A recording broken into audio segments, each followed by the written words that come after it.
Dr. Sarah Chen pressed her stethoscope against Sergeant Mike Rodriguez's chest, listening to the irregular rhythm that told her his heart was failing.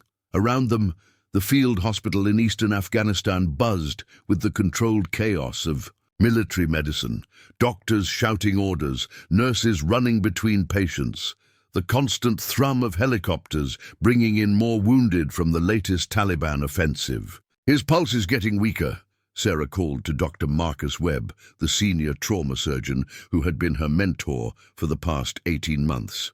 "The shrapnel missed his heart by millimeters, but the internal bleeding isn't responding to conventional treatment."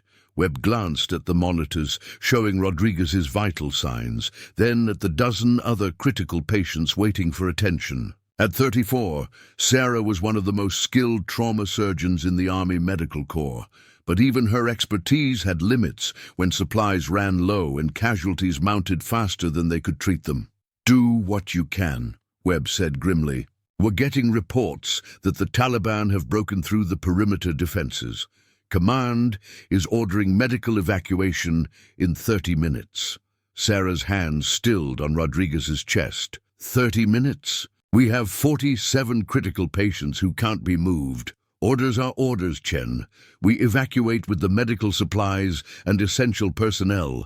The wounded who can't travel." Webb didn't finish the sentence, but Sarah understood. They would be left behind with basic painkillers, and the hope that reinforcements would arrive before they died. The field hospital shook as mortars exploded less than a mile away. Through the tent walls, Sarah could hear the distant rattle of automatic weapons fire growing closer. The Taliban offensive had caught everyone by surprise, turning what should have been a routine medical deployment into a desperate evacuation. "Dr. Chen!" Corpsman Danny Walsh appeared at her side, his uniform stained with blood from hours of triage. "The evacuation helicopters are loading now. Dr. Webb says you're on the priority list." Sarah looked around the tent at the faces of wounded, soldiers who had trusted her to save their lives. Rodriguez, barely conscious but still gripping her hand. Private Lisa Kumar, whose spinal injury had left her paralyzed, but whose eyes still tracked Sarah's movements with desperate hope. Staff Sergeant James Morrison, whose burns covered 60% of his body, but who had survived surgery only to face abandonment. "Danny," she said quietly, "how many medical personnel are staying behind?" Walsh's expression was grim. "None. Ma'am, orders are to evacuate all trained medical staff. Can't risk losing doctors and nurses to enemy capture." The tent shook again, this time from helicopter rotors as the evacuation aircraft prepared for departure. Through the open flaps, Sarah could see other medical personnel running toward the landing zone with equipment and supplies, following orders that made tactical sense but felt like moral abandonment. "Dr. Chen!" Dr. Webb appeared in the doorway, his expression urgent. "Move! We leave in 5 minutes!" Sarah stood slowly, her mind racing through impossible calculations. 47 patients who would die without medical care. No trained personnel staying behind, no supplies beyond basic first aid. And somewhere in her memory, techniques she'd learned from her grandmother, ancient Chinese medicine, that military. Doctors dismissed as primitive superstition. "Marcus," she said, using her mentor's first name for the first time in 18 months. What if someone stayed behind? Someone who could keep them alive until reinforcements arrive? Webb's expression ardent. "Sarah, that's not how military medicine works. We follow orders. We preserve trained personnel, and we don't sacrifice doctors for patients. That's the harsh reality of battlefield medicine." Another explosion shook the compound, close enough to rattle surgical instruments on their tables. In her peripheral vision, Sarah could see Rodriguez's monitors showing the slow decline toward death that conventional medicine couldn't stop. "How long until reinforcements?" she asked, optimistically.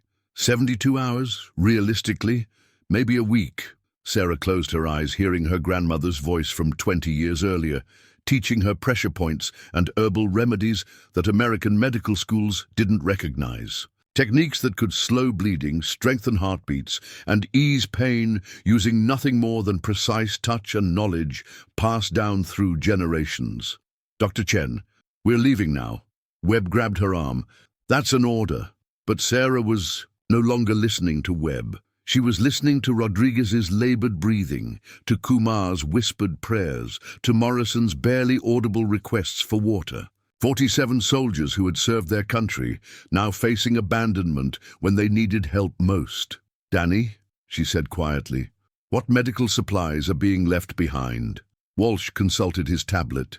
Basic painkillers, antiseptic, bandages. Nothing for surgery or life support?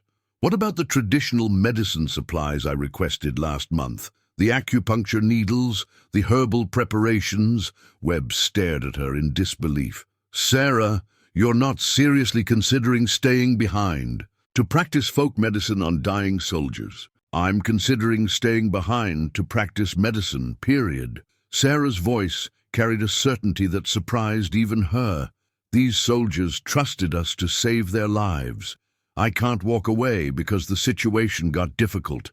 The sound of helicopters was getting louder, indicating final boarding calls. Through the tent walls, she could hear the last evacuating personnel shouting final instructions and securing equipment.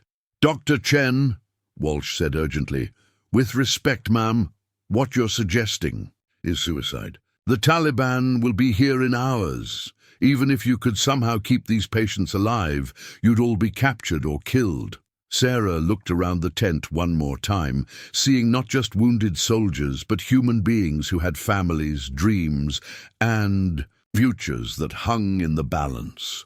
Her grandmother's voice echoed in her memory. "Sarah, Western medicine treats symptoms. Eastern medicine treats the whole person. Sometimes the whole person includes their spirit." "Danny," she said with growing resolve, "radio the evacuation helicopters. Tell them Dr. Chen is remaining behind as volunteer medical personnel. Request that my traditional medicine supplies be left with standard medical equipment." Webb grabbed her shoulders, his expression mixing anger with desperation. "Sarah, this is insane. You're throwing away your career, your life, everything we've worked for. These soldiers are going to die anyway. Don't die with them." "Maybe they don't have to die," Sarah replied quietly. "Maybe there are ways to keep them alive that we haven't considered." The helicopter engines were reaching full power, indicating imminent departure. In a few minutes, Sarah would be alone with 47 dying soldiers, limited supplies, and medical techniques that her training had taught her to dismiss as unscientific folklore. "Last chance, Dr. Chen," Webb shouted over the helicopter noise. "Come with us now, or you're on your own." Sarah looked at Rodriguez, whose eyes had found hers with an expression of gratitude mixed with understanding. He knew she was choosing to stay. He knew what that meant for both of them. "Tell my family," she said to Webb, "that I stayed to practice medicine." As the evacuation helicopters lifted off, leaving Sarah alone with the wounded, she began mentally cataloguing the unconventional techniques that might keep her patients alive long enough for rescue. Pressure points to slow bleeding, acupuncture to strengthen failing organs, herbal remedies to fight infection, and most importantly, the kind of personal attention that could convince dying soldiers to keep fighting for life. The sound of helicopters faded into the distance, replaced by the approaching rumble of Taliban vehicles. Sarah Chen, the only medical officer remaining in an abandoned field hospital, began preparing to save 47 lives using techniques that modern medicine didn't recognize, but that might be her patient's only hope for survival. The silence after the helicopter's departure felt deafening. Sarah stood in the center of the field hospital, surrounded by 47 wounded soldiers, whose survival now depended entirely on her ability to merge Western trauma surgery with Eastern healing techniques that most doctors considered primitive. "Superstition. Doc?" Rodriguez's voice was barely a whisper. Did everyone else leave?" Sarah moved to his bedside, checking his pulse while her mind raced through treatment options that hadn't been taught in medical school. "I'm still Here, Sergeant, we're going to figure this out together. She began a rapid assessment of the most critical patients, mentally prioritizing based not just on injury severity, but on which cases might respond to alternative treatment methods. Rodriguez's internal bleeding, Kumar's spinal trauma, Morrison's burns.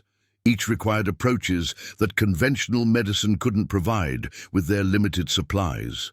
Corpsman Walsh, she called to Danny, who had chosen to remain behind rather than abandon the wounded. I need you to gather every acupuncture needle, every herbal preparation, and every pressure point chart from my personal medical supplies. Walsh looked skeptical but followed orders. Doc, with respect, are you planning to treat trauma patients with acupuncture? I'm planning to treat trauma patients with every technique available, Sarah replied, moving to Kumar's bed. The young private's spinal injury had left her paralyzed from the waist down, but Sarah's trained eye noticed muscle responses that suggested incomplete nerve damage.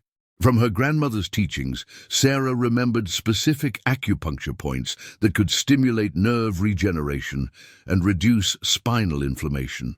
Points that Western medicine dismissed, but that had been used successfully for thousands of years in China. Private Kumar, Sarah said gently, I'm going to try a treatment that might help with your spinal injury. It's not conventional, but given our situation, conventional isn't an option. Kumar's eyes were alert despite her pain medication. Doc, whatever you think might help, I trust you. Sarah sterilized her acupuncture needles using the field hospital's remaining antiseptic, then began placing them at specific points along Kumar's spine, neck, and head. The technique required precise placement based on nerve pathways that Western anatomy charts didn't typically emphasize. The needles will stimulate nerve regeneration and reduce inflammation around your spinal cord, Sarah explained, her hands moving with confidence born from childhood lessons she thought she'd forgotten. Eastern medicine views the body as an interconnected system where stimulating one area affects the entire organism. Walsh watched with fascination as Kumar's vital signs began stabilizing in ways that conventional pain management hadn't achieved. Doc, her muscle responses are improving. Sarah nodded, but her attention was already shifting to Rodriguez, whose internal bleeding required a different approach. From her grandmother's teachings, she remembered pressure points that could redirect blood flow away from damaged organs while strengthening the body's natural clotting mechanisms. Sergeant Rodriguez, she said, moving to his bedside, I'm going to apply pressure to specific points on your body. It might feel uncomfortable initially, but the goal is to slow your internal bleeding without surgery. Her fingers found the pressure points along Rodriguez's arms, legs, and torso, locations where Eastern medicine taught that energy pathways could be manipulated to affect internal organ function. To Western doctors, it looked like elaborate massage. To Sarah, trained in both traditions, it was sophisticated medical intervention. How does this work? Rodriguez asked, his voice stronger than it had been since surgery. Traditional Chinese medicine believes that the body has energy pathways called meridians, Sarah explained, her hands working steadily. By applying pressure to specific points, we can redirect energy and blood flow to promote healing. Within minutes, Rodriguez's blood pressure was stabilizing and his pulse was growing stronger. Walsh checked the monitors with amazement. Doc, his internal bleeding appears to be slowing. How is that possible? Before Sarah could answer, the sound of vehicles approaching the compound made everyone freeze. Through the tent walls, they could hear engines shutting off and voices speaking in Pashto, the Taliban forces that had driven away the medical evacuation. Everyone stay calm and stay quiet, Sarah whispered, moving to Morrison's bed where the burn victim was struggling with infection that their limited antibiotics couldn't control. From her herbal supplies, Sarah began preparing compounds that her grandmother had taught her. Combinations of roots, leaves, and minerals that had anti-inflammatory and antibiotic properties. Western medicine might not recognize their efficacy, but thousands of years of Chinese healing tradition suggested they could fight infection more effectively than synthetic drugs. "Staff Sergeant Morrison," she whispered, "I'm going to apply herbal preparations to your burns. They should help fight infection and promote healing." Morrison nodded weakly as Sarah mixed compounds that looked more like cooking ingredients than medical treatments. But as she applied the herbal paste to his burned skin, his expression shifted from pain to relief. Outside, they could hear Taliban fighters moving through the compound, searching buildings and securing the area. Sarah knew it was only a matter of time before they discovered the field hospital and its occupants. "Doc," Walsh whispered urgently, "what's the plan when they find us?" Sarah continued treating Morrison while considering their options. "We're medical personnel treating wounded soldiers. Under the Geneva Convention, we should be protected as non-combatants." "Should be," Walsh repeated grimly. As if summoned by their conversation, the tent flap opened and 3 Taliban fighters entered, their weapons ready but not immediately threatening. The leader, a man in his 40s with intelligent eyes and a carefully groomed beard, surveyed the wounded soldiers with professional assessment. "You are the doctor," he said in accented but clear English, looking directly at Sarah. "I am," Sarah replied, continuing to work on Morrison's burns. "These are wounded soldiers under my medical care." The Taliban leader studied the scene. The acupuncture needles in Kumar's spine, the herbal preparations on Morrison's burns, the pressure point treatments that had stabilized Rodriguez. His expression shifted from suspicion to curiosity. "These treatments," he said, gesturing toward Kumar's acupuncture needles, "this is not American military medicine." Sarah met his gaze steadily. "No, it's traditional Chinese medicine. I use whatever techniques will save lives." The leader exchanged words in Pashto with his companions, then turned back to Sarah. "My name is Dr. Farid Ahmadi. Before the war, I studied traditional medicine in Pakistan and Iran. What you are doing," he paused, studying Kumar's improved condition. "This is sophisticated healing practice."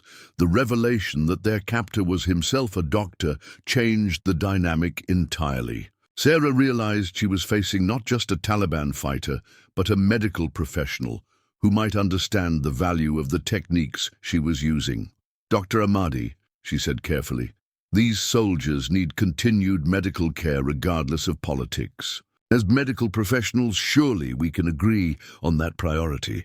Ahmadi nodded slowly, his attention focused on Rodriguez's improved vital signs. "The pressure point technique you used to control his internal bleeding. Where did you learn this?" "My grandmother taught me traditional Chinese medicine before I studied Western surgery," Sarah replied. "I've spent my career trying to combine both approaches." What happened next would determine whether Sarah's unconventional medical techniques could not only save 47 wounded soldiers, but bridge the gap between enemies in ways that conventional medicine never could. Dr. Farid Ahmadi moved through the field hospital with the careful precision of someone examining a medical mystery. His 2 companions remained near the entrance, weapons lowered but ready, while Ahmadi studied each of Sarah's patients with growing fascination.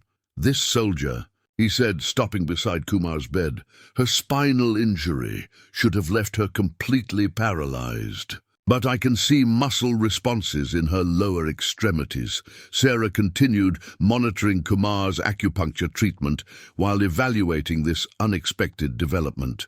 "The needles are stimulating nerve pathways that Western medicine doesn't typically address. Traditional Chinese medicine views the spine as part of an interconnected energy system." Ahmadi nodded thoughtfully. "In Persian medicine, we have similar concepts. The body's vital force can be redirected through specific interventions." He gestured toward Rodriguez. "And this patient's internal bleeding, you stopped it without surgery?" "Pressure point therapy to redirect blood flow," Sarah confirmed, "combined with specific positioning and breathing techniques to reduce internal pressure.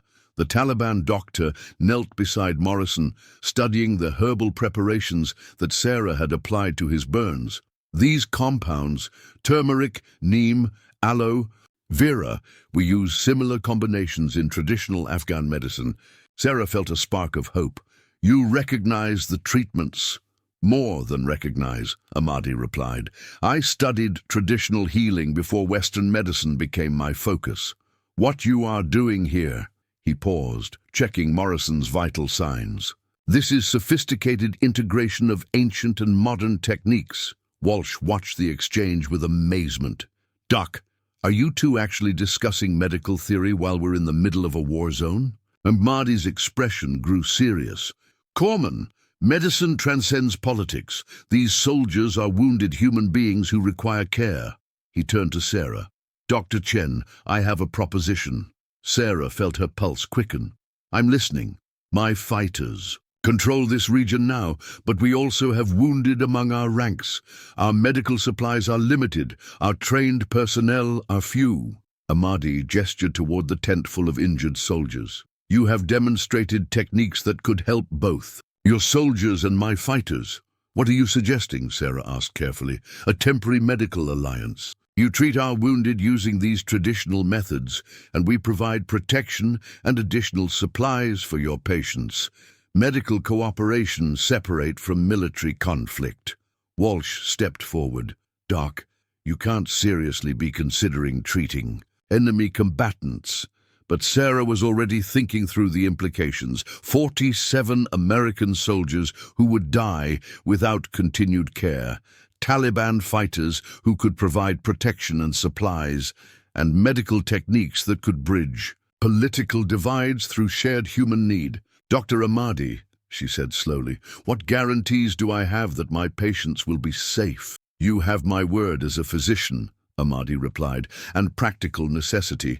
If you can train some of my fighters in these traditional techniques, we could establish a field medical center that serves both our wounded and yours. The proposition was extraordinary.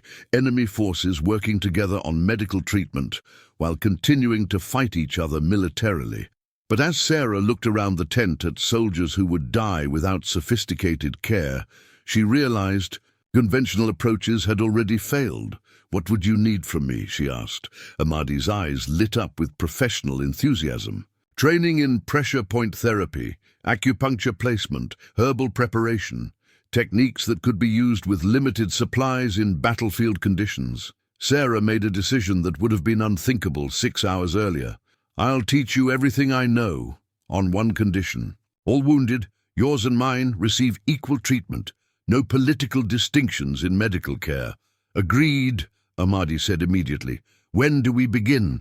The next several hours transformed the abandoned field hospital into something unprecedented. In modern warfare, a collaborative medical facility where American and Taliban personnel worked together to save lives using techniques that transcended cultural and political boundaries.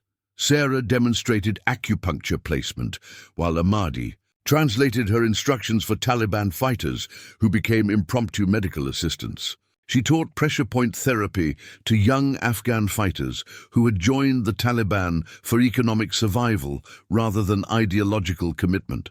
She showed herbal preparation techniques to men who had been shooting at American forces that morning, but who now ground medicinal compounds with careful precision. The key to pressure point therapy, Sarah explained to her mixed audience of American corpsmen and Taliban fighters, is understanding that the body's energy systems don't recognize political boundaries.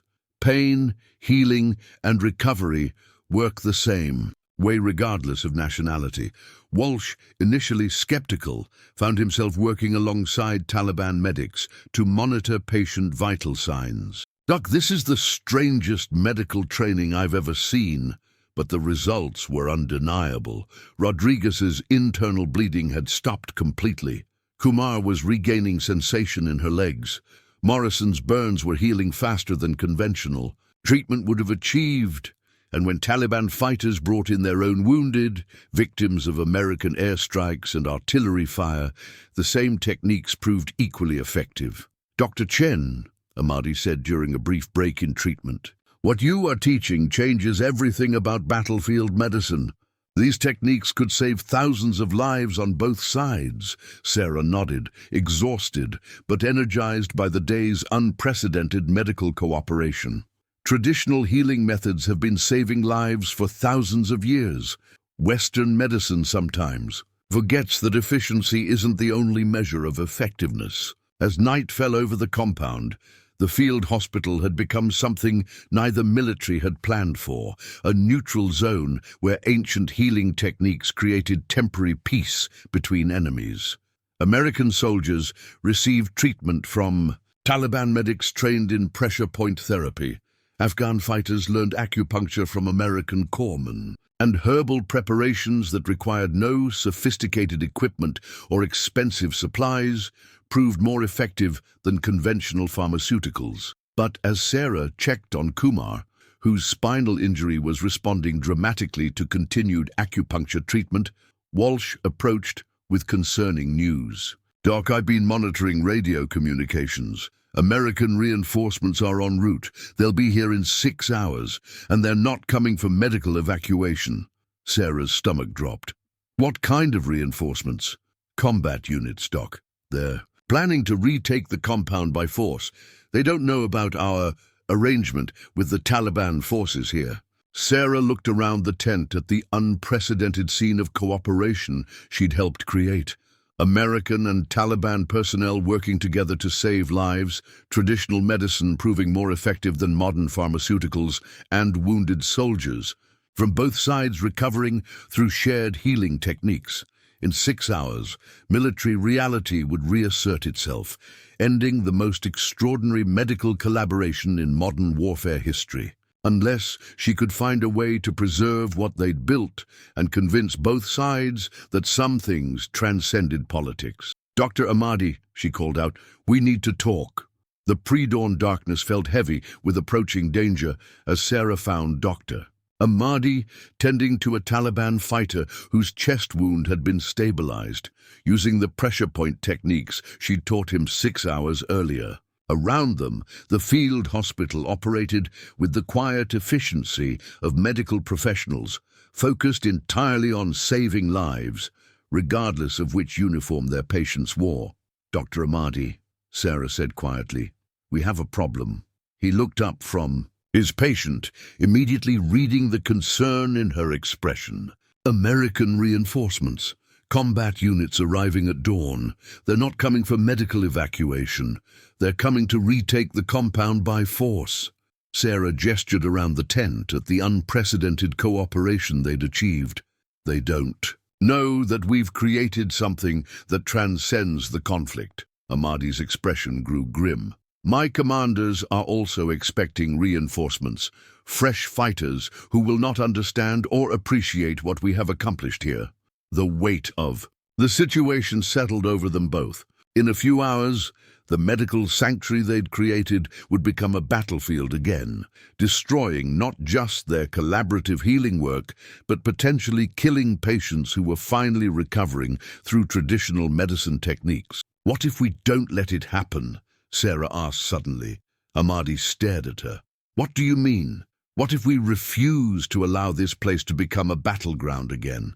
What if we claim it as a neutral medical zone under international law?" Walsh, who had been monitoring their conversation while checking on Rodriguez, stepped closer. "Doc, that's not how war works. You can't just declare neutrality in the middle of a combat zone." But Sarah's mind was racing through possibilities that conventional military thinking would never consider. "Actually, we can. The Geneva Convention allows for neutral medical zones when both sides agree to respect medical neutrality. We have wounded from both armies receiving treatment here." Ahmadi's eyes lit up with understanding. "A medical sanctuary that neither side can attack without violating international law. But it would require cooperation from both military commands. And proof that what we're doing here is medically necessary," Sarah added. "Evidence that these traditional healing techniques are saving lives that conventional medicine couldn't save." Kumar, whose spinal injury had improved dramatically through acupuncture treatment, had been listening to their conversation. "Doc, What exactly are you proposing? Sarah looked around the tent at the extraordinary scene they'd created. American soldiers and Taliban fighters working together, ancient healing techniques proving more effective than modern medicine, and wounded personnel from both sides.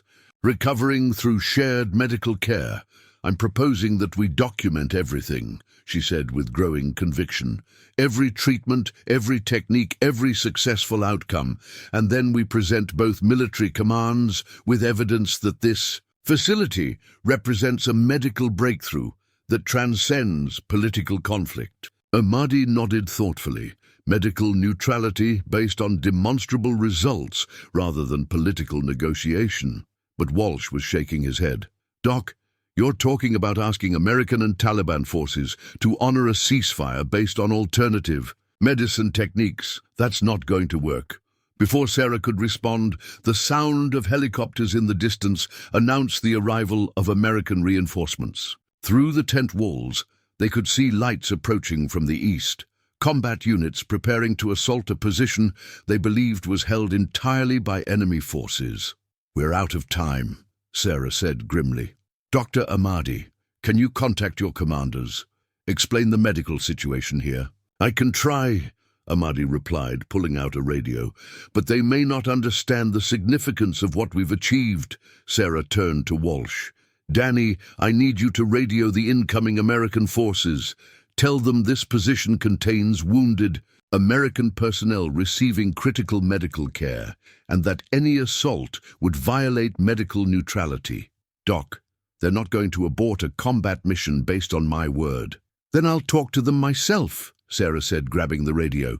This is Dr. Sarah Chen, U.S. Army Medical Corps, calling American forces approaching Grid Alpha 7. Static filled the radio for several seconds before a crisp military voice responded.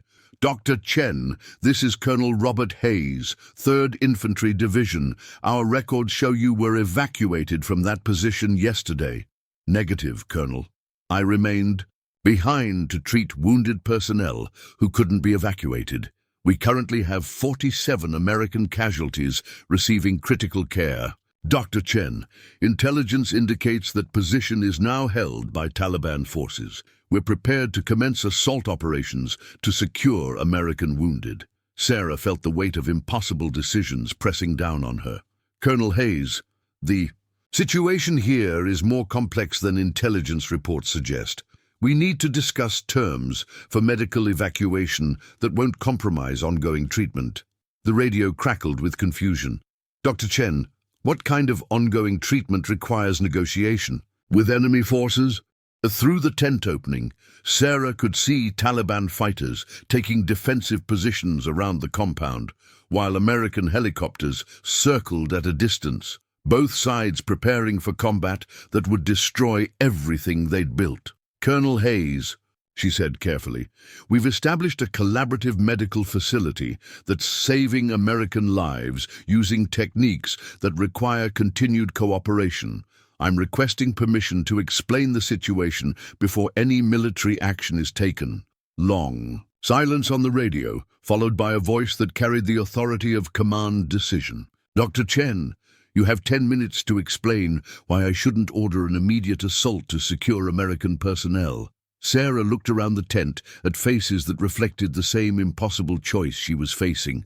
American soldiers whose lives depended on continued treatment, Taliban fighters who had become medical allies, and healing techniques that had proven more effective than anything conventional medicine could provide. Dr. Ahmadi, she said quietly, are you willing to help me try something that's never been attempted in modern warfare? What do you have in mind? He asked. A medical demonstration that proves what we've achieved here is worth preserving. Sarah gestured toward Kumar, whose paralysis was steadily improving, and Rodriguez, whose internal bleeding had been stopped without surgery.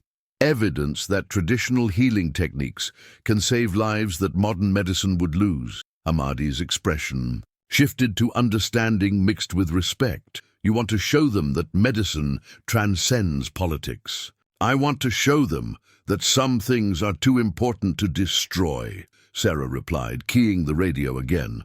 Colonel Hayes, I'm requesting a medical consultation under Geneva Convention protocols. What I need to show you will take exactly 8 minutes. The response came quickly. Dr. Chen, you have 8 minutes to demonstrate why this position deserves medical neutrality rather than military assault. As dawn broke over the compound, Sarah began preparing the most important medical demonstration of her career.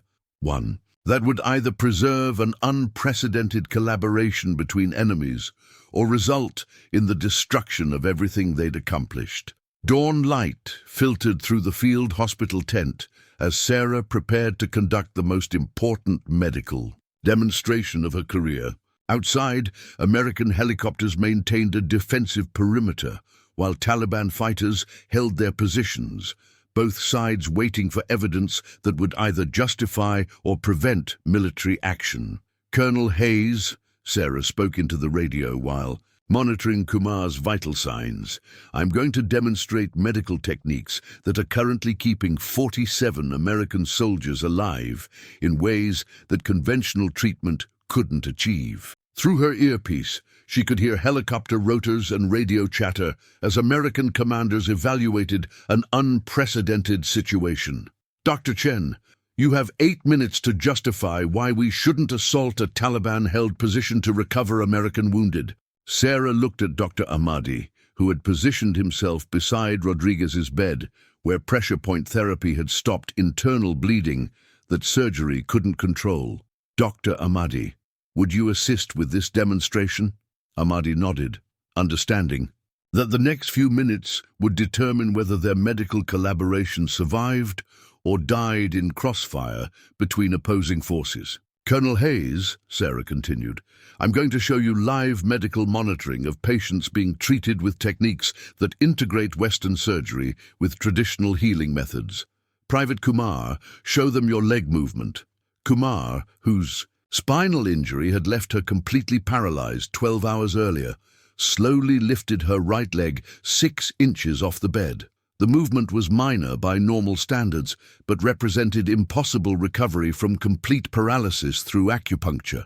Techniques that Western medicine didn't recognize. How is that possible? Colonel Hayes' voice carried professional skepticism mixed with genuine curiosity. Traditional Chinese acupuncture stimulating nerve regeneration pathways, Sarah explained, adjusting needles that had been precisely placed along Kumar's spine. The same patient was declared permanently paralyzed by conventional assessment yesterday. She moved to Rodriguez's bed, where Ahmadi was maintaining pressure point therapy. Sergeant Rodriguez, tell Colonel Hayes about your internal bleeding. Rodriguez spoke clearly, his voice stronger than it had been since his original injury. Sir, Dr. Chen stopped my internal bleeding using pressure points instead of surgery. My vitals have been stable for 8 hours without conventional treatment. Through the radio, Sarah could hear urgent discussions among American commanders trying to process medical results that challenged everything they understood about battlefield medicine.